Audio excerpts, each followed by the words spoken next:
ঘৰ এখন নতুনকৈ সেটেল কৰাটো একেবাৰে ইজি কথা নহয়। তাৰ কাৰণে কিমান যে বজাৰ কৰিব লগা হয়। ময়ো আজি ওলালো মোৰ ঘৰখনৰ কাৰণে শ্বপিং কৰিবলৈ।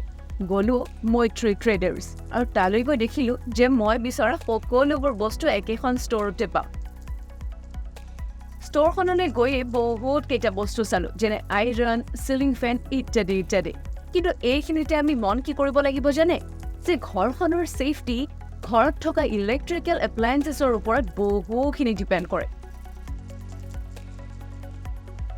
পিছে আমি যিকোনো এটা বস্তু ক্ৰয় কৰাৰ সময়ত সেই বিশেষ বস্তুটোৰ গুণগত মান, বিশ্বাসযোগ্যতা আৰু সুৰক্ষাৰ বিষয়ে কেনেকৈনো জানিম, সেই বিষয়ে জ্ঞাত হোৱা হওক। বিগ ব্ৰেণ্ডবোৰ তেওঁলোকে ISI ষ্টেণ্ডাৰ্ডটো মেইনটেইন কৰে।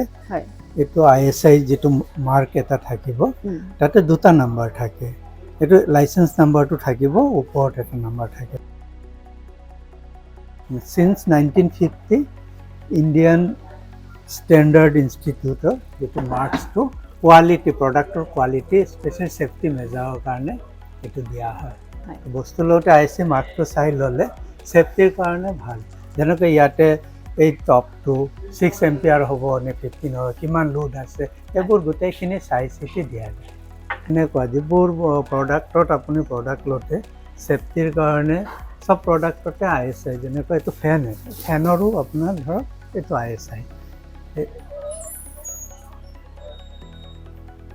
ব্যুৰো অফ ইণ্ডিয়ান ষ্টেণ্ডাৰ্ডে কয়, আপোনাৰ পৰিয়ালৰ সুৰক্ষা আপোনাৰ নিজৰ হাতত। গতিকে যিকোনো ইলেক্ট্ৰিকেল এপ্লায়েন্সেছ ক্ৰয় কৰাৰ আগেয়ে নিশ্চিত কৰক ISI চিহ্ন, যিয়ে গুণগত মান, সুৰক্ষা আৰু বিশ্বাসযোগ্যতাৰ নিশ্চয়তা প্ৰদান কৰে।